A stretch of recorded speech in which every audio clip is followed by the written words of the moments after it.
The San Juan River starts in Colorado in the San Juan mountain range and travels south into New Mexico and then west into Utah and ends as it empties into Lake Powell after traveling about 375 miles.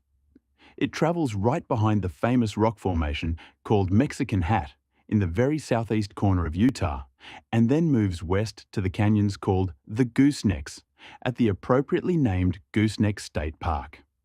The distance between the two places on a map is about 4.5 miles as the crow flies. However, if you see on the map how the San Juan River twists and turns back and forth and all over the place, especially through the goosenecks, you will realize that this 4.5 mile journey is much, much longer than that for the river. In the general area of the town, Mexican Hat, there are interesting spots to check out. Farthest north of these places is the Valley of the Gods, which has notable rock formations. The first one after entering the road is the 400-foot-high Seven Sailors Butte. There are many as you travel the 17-mile road. A few miles south, you can visit the famous river turns of the Gooseneck State Park.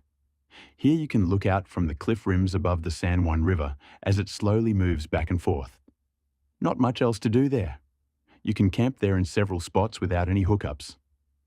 When I was there, I saw a few motorhomes parked by the ridge as the people seemed happy to just sit out and enjoy the view. This area is one of the designated dark sky locations, which are preferred for astrophotography.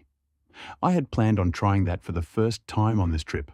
However, it was the wrong time of the month, and the moon was giving off too much light during my trip.